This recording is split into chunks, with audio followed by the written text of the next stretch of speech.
And we are back. Another episode of our the Striker Tejas podcast, your USL Championship podcast for the state of Texas. I got all the men here that are most knowledgeable of each one of the teams here in the state of Texas. I'll start with you, my friend, with the Tigris cap from McAllen. All right. And what the shirt is, what is the shirt? Some NASCAR's Ross Chastain winning at Talladega this season.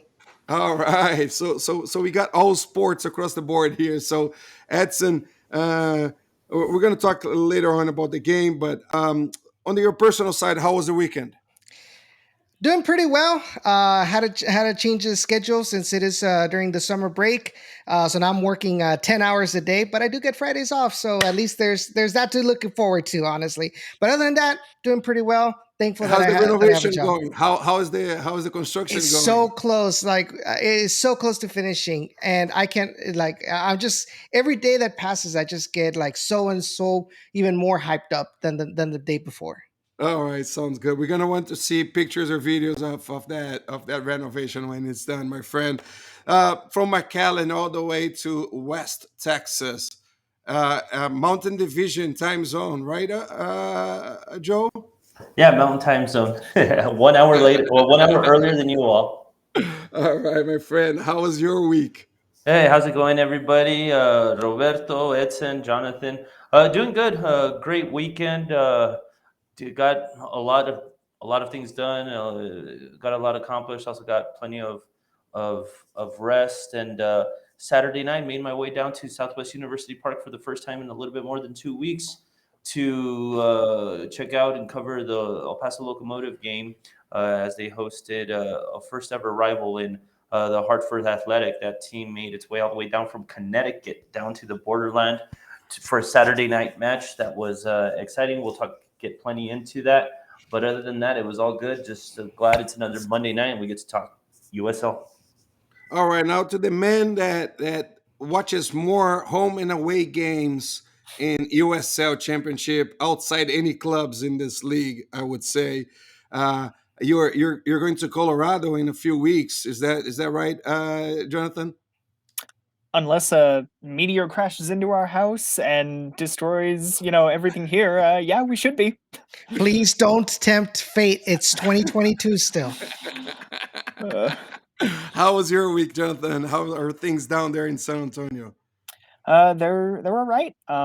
It was another weekend of watching SAFC from afar. It's been over a month now since they had a home game. That'll change in about a week, thankfully.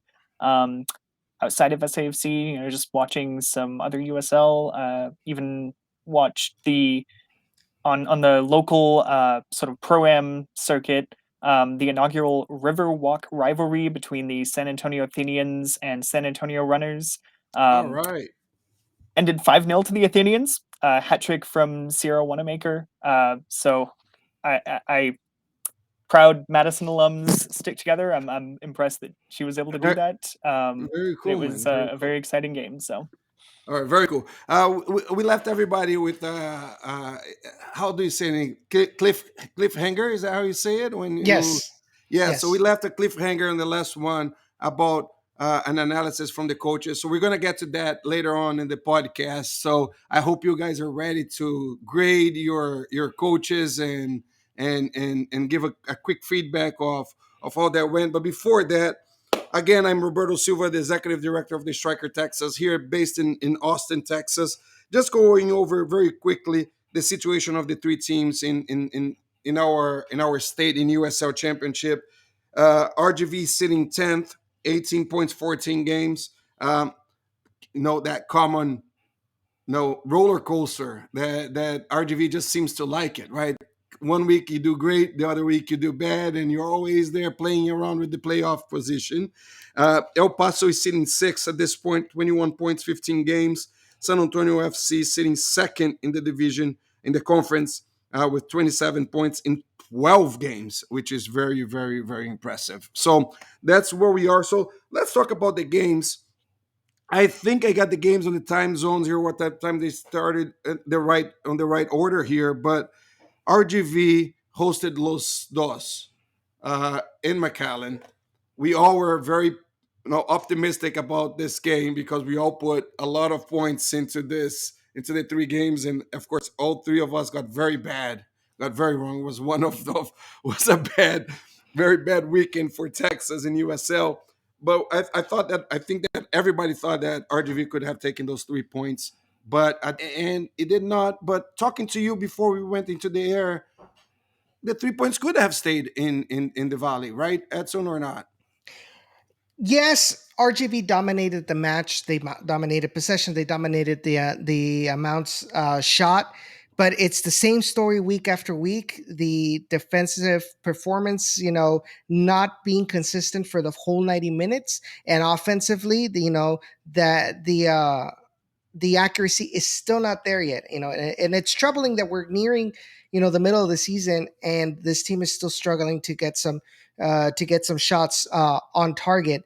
And RGV, they tried going wide. They had Adolfo Hernandez as that center striker, trying to feed him some crosses. He had some opportunities, but they just did not have enough accuracy to even tickle the Los Dos goalkeeper. And LA Galaxy 2, they only had one clear opportunity, and a defensive mistake by Jesus Vasquez in the way he attacked, Williams when he would receive the ball, with his back towards the goal, gave him the liberty to turn around, find Preston Judd, and Preston Judd first time, puts it past Tyler Derrick, and that's pretty much all that LA Galaxy 2 did all game. But you know, between all of those offensive non-target shots and also a couple of saves from the keeper, it was really really hard for RGV to try to find an equalizer, and it didn't help when once again in the stoppage time another leader, another veteran player, Jose Francisco El Gringo Torres, gets himself a dumb red card after pushing down a another Los Dos player in retaliation for an apparent elbow to the face. And did Cabrera call him out after the game this time or no? He said that he pretty much said that he should not have done that. That it was no matter what he thought had happened, he should not have. Somebody with that experience should not have gone as far as low as to go in and retaliate in front of the referee. Makes sense. Makes sense. All right. Anything else on that game, or can we should we go to the El Paso game?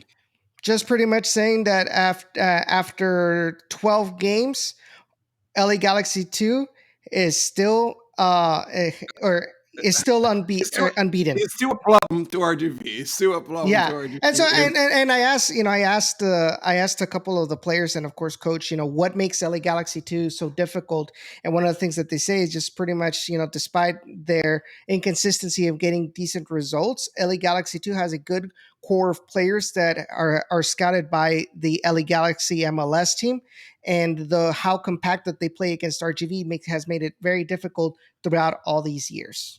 Yeah, I do think that overall the teams go to play against Los Dos thinking that's going to be easy, and it's always a big surprise. And I'll take that also as a. I went through that a couple of times going to play against Los Dos, thinking that was going to be an easy game, and it never is. It really never is. El Paso was the only team in Texas that got a point this weekend. Um, but got a point against one of the worst teams in the league. That's going to be traveling across the country for that. Um, what happened?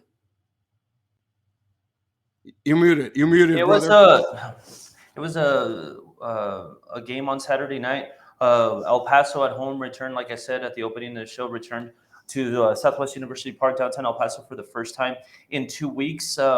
Honestly, there was a lot of positive vibes for El Paso from the very beginning, Roberto. Usually, this El Paso Locomotive team takes a while to get going, and I was surprised on Saturday night that after the first quick 5 minutes of the match, it, it was very notable to the most casual soccer observer that El Paso got into rhythm relatively quickly.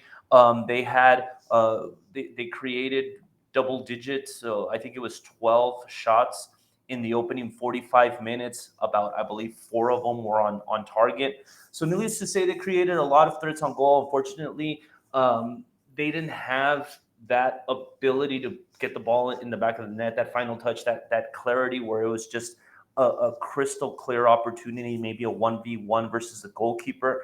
That didn't present itself. I think, possibly the absence of like a Lucho Solanac, who was out because of a red card the week before in Las Vegas. I think they needed a little bit of that. But still, I mean, the second half comes around, and the story of the match pretty much for El Paso Locomotive developed in the 53rd minute when a 16-year-old Diego Abarca comes into the game, and he's a player that had already started a game for the El Paso Locomotive earlier in the season, who had been seeing, action, the last two matches, I believe, if I'm correct, because of the short staff, the roster issues that El Paso has had with injuries. But this 16-year-old has been seeing a lot of action. He has been someone that you pay attention to and that has made himself be noticed on the field of play. He comes in, and 3 minutes later, on the first offensive threat that he's in on for the Locomotive, Dylan Mara stumps the ball off to him, and he doesn't think twice about taking a left-footed strike that curls under the upper left-hand corner. Beautiful goal, by the way. To Beautiful take the goal. to take the to take the lead, and once again, an El Paso Locomotive goal makes Sports Center top 10. The 16-year-old's goal was It is number 8 it is on so cool, Sports right? Center. I was gonna make a joke before you talked about Diego scoring, but you were talking about him, of course. I was gonna say the substitution board comes up. Diego, a teenager, Diego Luna goes out of the team, and now all of a sudden, another Diego Barca comes in and becomes a immediate star. It's incredible, and I'm so happy again for the organization. I can't hide. I always say this on the air. How much admiration I have for the El Paso Locomotive organization overall. It is so good to see them. When I went out there, I went to see some of the academy games. I watched some the games there at the training facility, which was pretty cool. And it is so good to see that path, that creation of path, the focus on the youth. And is it too early for us to expect that Diego 2 is going to be as important to this team as Diego 1 was? Yeah, I think they'll bring him along nice and slowly. Off the top of my head, I don't recall when he turned 17.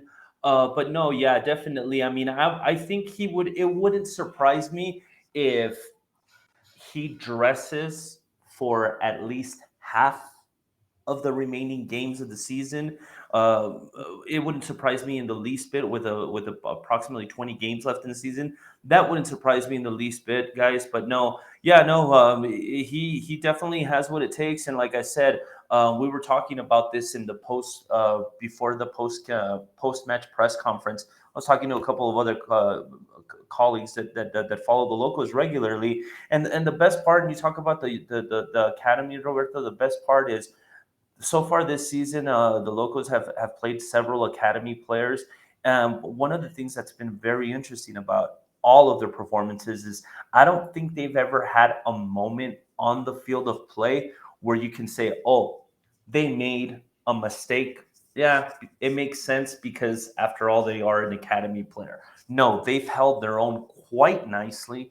And hopefully that continues to be the case. But on Saturday night, unfortunately, 12 minutes later, the visiting team from Hartford, from the state of Connecticut, gets a long throw in. Matt Boehner gets the top of his head on the throw in, which completely changes the direction of the ball. Evan Newton, the goalkeeper for the Locomotive, does get a hand on it, barely saves it, but unfortunately he blocks the ball and he sends it right back to the center of the box where there was one of the players for the Hartford Athletic waiting there, Peter Lee Vassell, who didn't think twice about taking his strike and burying it in the back of the net for the equalizer.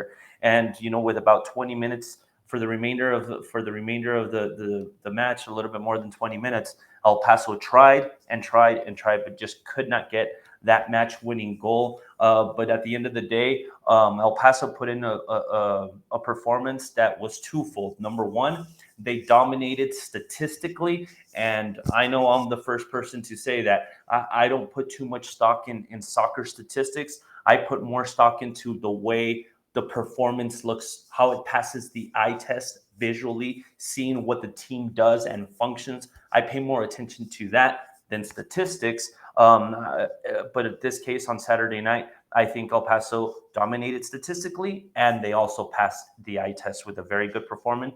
Unfortunately, they couldn't get the win. That's it. It happens sometimes, and again, we already discussed this. It's such a long season.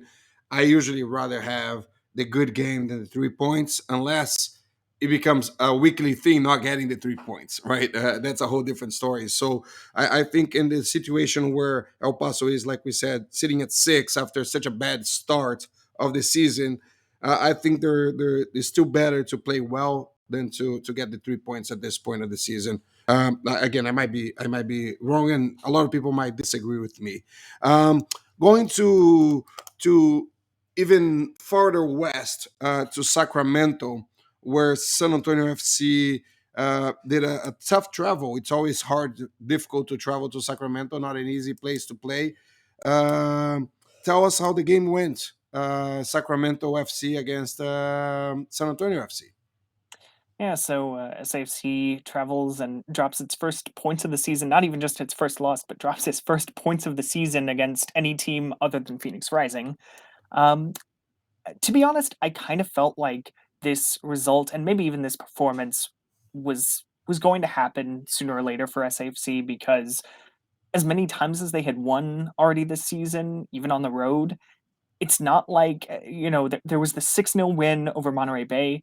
There was the 2-0 win a couple weeks ago against Miami, and even then the second goal was a penalty kick in second half stoppage time. So they were always still close games, and so there was always going to be one eventually where it ended up being a draw or in this case a loss, just by virtue of things not necessarily going SAFC's way.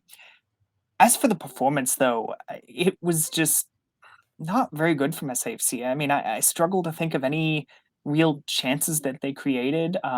There were times, particularly early in the match, I feel like they started as the brighter side. They were creating some really good chances at the start. No one was even really getting close to getting on the end of them, though. And SAFC kind of just faded from there. Sacramento took over, scored a goal in the 37th minute off of a set piece, which really frustrated SAFC. Head coach Alan Marcina was saying after the match, we typically take pride in our set piece play offensively and defensively, and they've got a number of tall and athletic players that should have been able to stop it. Someone just misses their mark, and that ends up being it. SAFC could never really get back into it, and anytime that they would, for example, loft a ball into the box, maybe see if someone can bring it down or knock it down for a teammate. Uh, Goalkeeper Danny Vitiello was catching it very often. I Joe talked a couple minutes ago about how he doesn't necessarily trust stats. Um, According to Opta, Vitiello did not have a single catch in that game, which is really weird because I feel like we can remember at least a handful of times where he would just pluck the ball out of the air. So uh, I don't know what was going on with Opta there, but it was just emblematic. Everything SAFC tried, it just was not clicking It was at not the the end. night. It was It not was not coming the night. off. Yeah. Yeah, yeah, Um, I can. and so We everyone have that has one of those sometimes. bad performances. Yeah, that's what I was going to say. Is it happens to every team, And, and it and the was teams have SAFC's turn. an amount of games that they can do that over the season, and I don't think San Antonio had one of those so far, right? Maybe we could discuss that Phoenix game, but it's Phoenix, so you can always question that.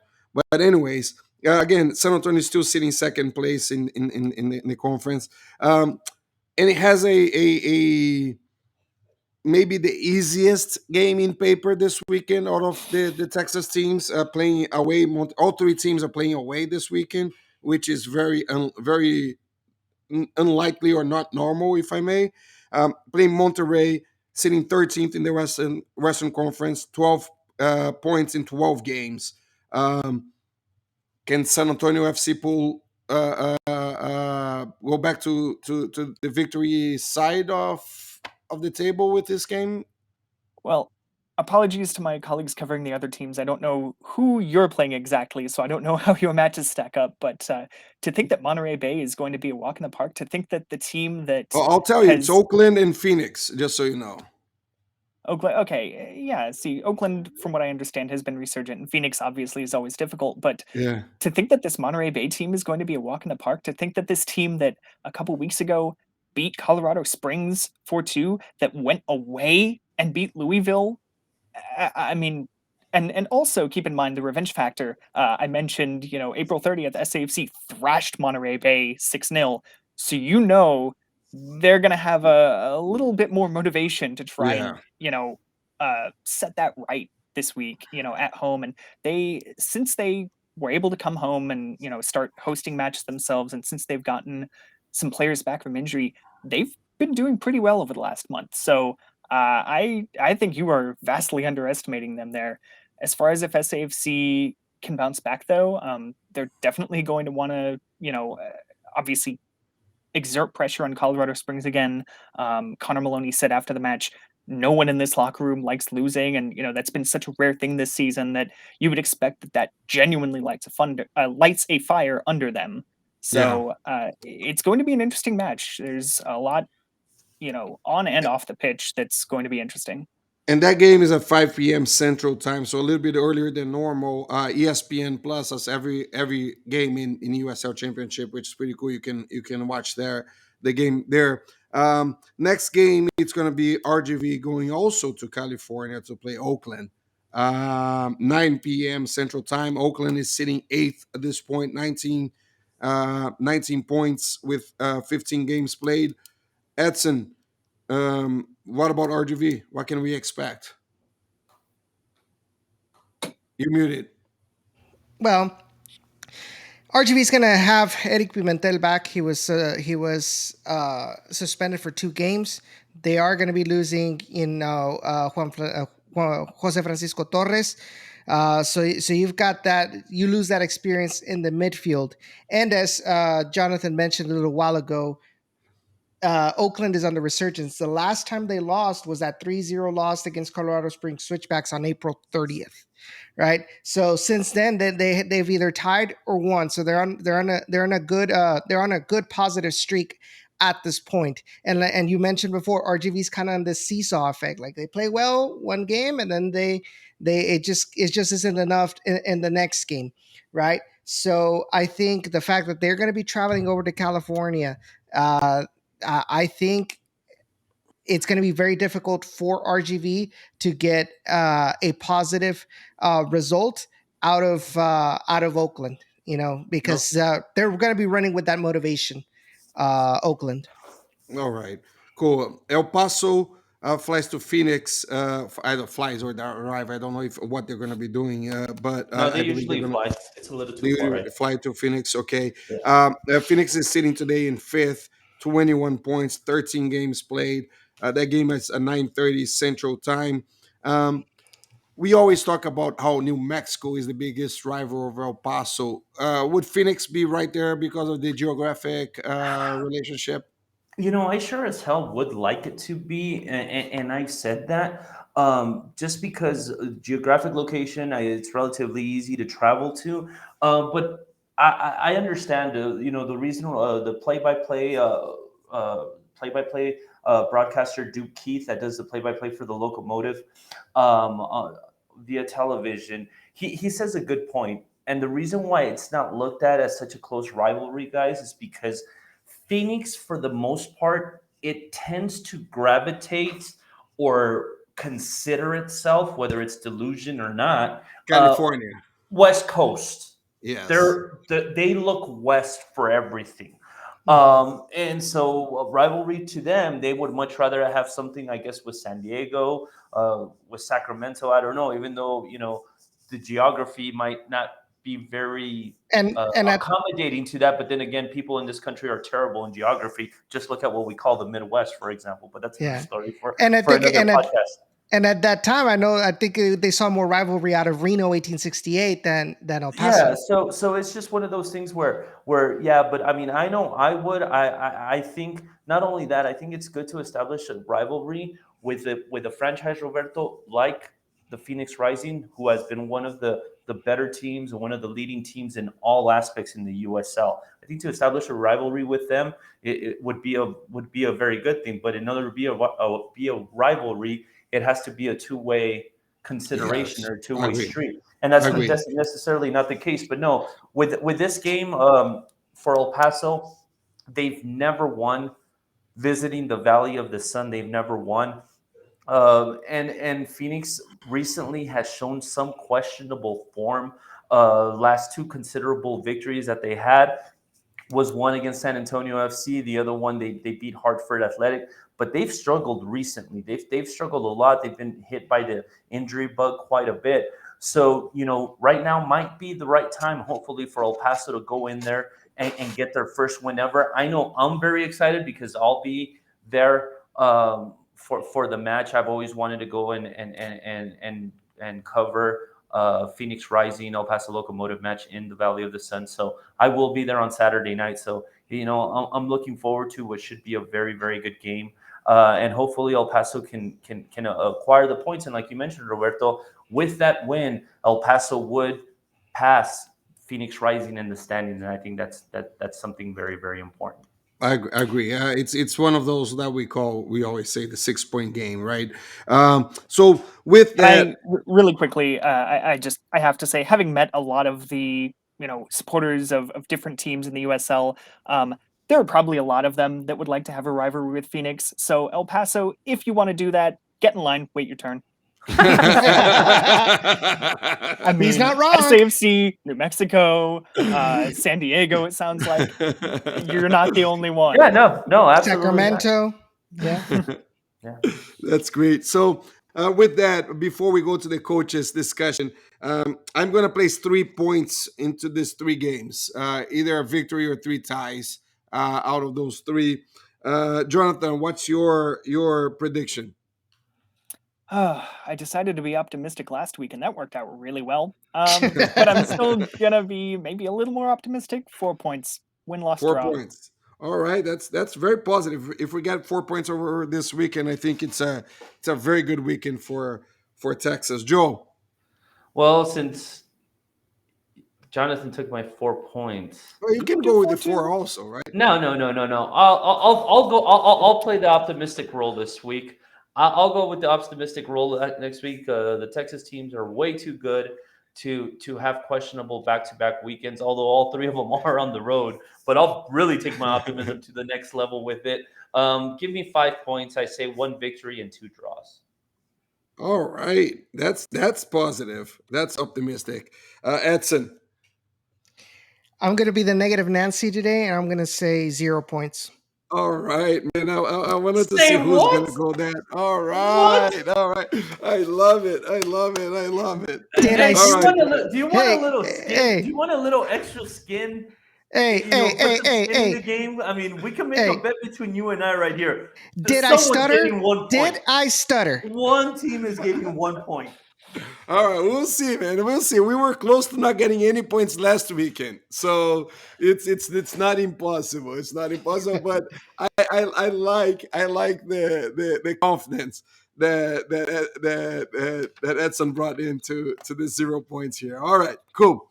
Let's go let's use the table from the bottom up, and so let's start with you, Edson. We don't have much time, or Maya is going to be upset with us. So, but we're going to go a little bit beyond the 30 minutes today. But I think it's for a good cause. Edson, basically halfway into the season, right? Not fully halfway, but we're beyond 1/3 of the season, before a half of the season. What is your score, or what is your grade for Cabrera so far this season? On a scale of 1 to 10, I'm going to go with a 6.5. All right, 6.5. What made him lose 3.5 points in your grade score? What is your feedback for him? So one of the things that I have mentioned is the way he handled preseason. You know, he took too long to try to retain players, lost a lot of valuable players. Took too long to grab replacement players, and then as as the game went on, you're starting to see substitutions that are made too late, that are reactionary instead of precautionary. It's become the monotone for RGV. It's try to go forward towards the wings, try to find some crosses. The finishing just isn't there yet. It still hasn't improved for the most part. I have to hand it to him, obviously, that he's instilled fight hunger of these players to never give up regardless of the result. So they're gonna die, pretty much on the line. But I think results wise, I think we after last season, uh I expected similar or a little bit better. And just the fact that how he handled preseason, that was just a premonition of that this was not going to be as much of a good season as last one. All right, going up the table, it's been like almost a half a season of Coach John Hutchinson. I'll get it right one day. Hutchinson, did I say it right, Yeah, Joe? absolutely. Did I? All right, cool. What is Hutchinson's grade so far? You guys might be a little bit surprised with this one, but I give him right now an 8.5. I would say a B plus is good for Coach Hutchinson. Obviously, it was a bad beginning to the season, and the team looked very very shaky. But people say you need time. Coaches all say that they need time at the start of the season, and I think as of late, Coach Hutchinson has put, you can tell that he's been, putting his money where his mouth is for the most part as far as what he wants out of his team. I think he plays and his team represent whatever he talks about what he aspires his team to play like. And I think that that's been a very very good thing as of late. I think El Paso right now once again has established itself as a solid playoff contender, and hopefully, like you said, Roberto, we're practically at the midpoint of the season. Hopefully, for the second half, this team continues to improve and continues to do and to grow the way Hutchinson wants them to grow, so that they could be primed and ready to fire come the playoff season. Because once again, one thing that every returning player for the Locomotive, and I think every fan for El Paso remembers, is you could have a great season, but come playoff time, if you're a little bit questionable or if you're a little bit average as far as your form goes, you can get into trouble very very quickly. But I think for the most Yeah, part, I think you fell right. yeah, Yeah, yeah. exactly. If you get there, doesn't matter the grades that you have during the year. If you get to the playoff and don't do well, Right. your grades go So, away. so, but I think it's been a solid 8.5 for John Hutchinson, and taking a lot of that 8.5 over the last, I would say, maybe 10 games, 8 to 10 games, where the team has shown significant improvement. So we'll go with that. The one thing, and we can probably have this conversation for another day, guys, is, and that's one thing I will talk about. I will bring it up with Coach Hutchinson and even Andrew Forrest. Is the question of, this is the fourth season that the Locomotives exist, and every there's oh it always happens. It's happened all 3 seasons. It's happening now in this their fourth season, where the El Paso Locomotive find themselves struggling for players due to injury, due to international call-ups, because fortunately they do have players that get called up for international duties, and all of a sudden they find themselves scrambling and telling us, oh well, we're looking to bring in other players, when at the beginning of the season They they are already knew that very this could emphatic happen. and adamant about only fielding a 22 to 23 player roster. And they just find themselves in this situation every time, as opposed to if they had a 26, 27, 28 man roster, which is more typical, Yeah, they wouldn't find themselves in this bind. And it's happened 4 years. If it happens once, shame. If it happens once, shame on me. If it happens more, or shame on you. If it so happens more than once, right, shame shame on on me. me. Yeah, Yeah, I just don't get it. I I agree, and I think it's a good discussion to have. with also with the front office of the team there. All right, we go up the table, sitting in second place, Alan Marcina. His third year now in a row. Yes. Jonathan, is that right? Third year. In despite of this last couple of bad results that San Antonio might have had, what is your grade for Marcina for the 2022 season so far? Yeah, I mean, Marcina and SAFC are still sitting in second place, only on goal difference. So obviously, it's hard to disagree with dropping just 9 points so far this season. It's been a good start, even if there have been blips. Um, as far as a grade, if we're doing a 0 to 10 or 1 to 10 scale, I'd give them a 9. If we're doing a letter grade, I'd say maybe an A minus. Um, the like I said, the results have been good, even if sometimes SAFC is having to, maybe you could say win ugly, having to lock things down and defend a 1 goal lead. They've managed to do it on a lot of occasions.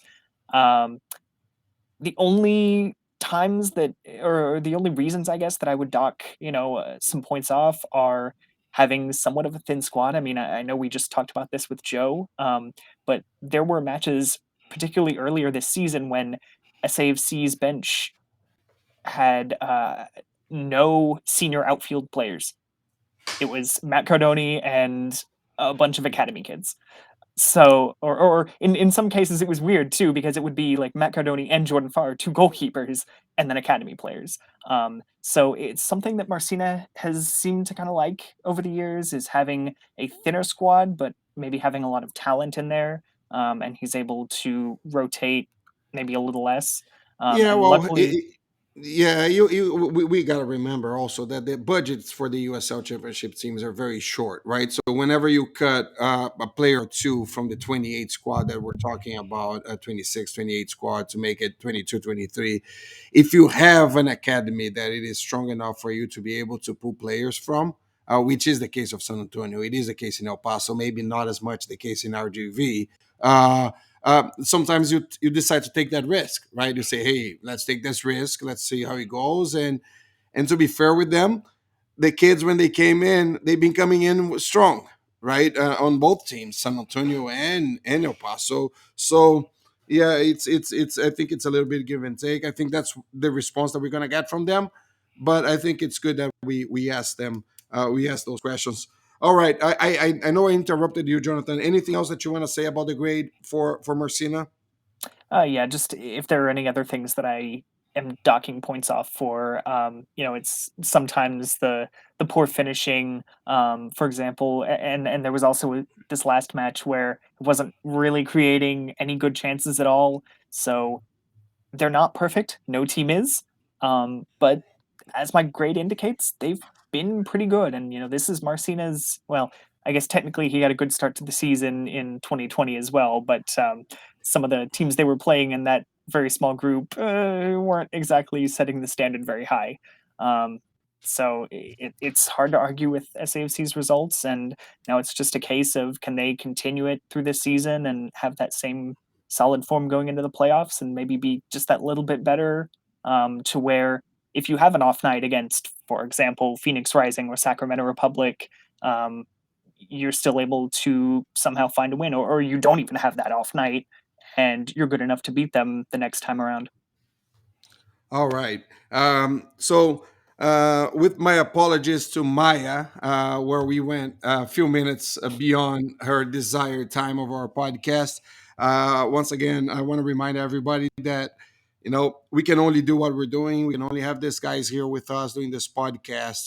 The podcast is free; it's open for everybody, but we can only make this happen because you subscribe to the Striker Texas and you support a local soccer. So.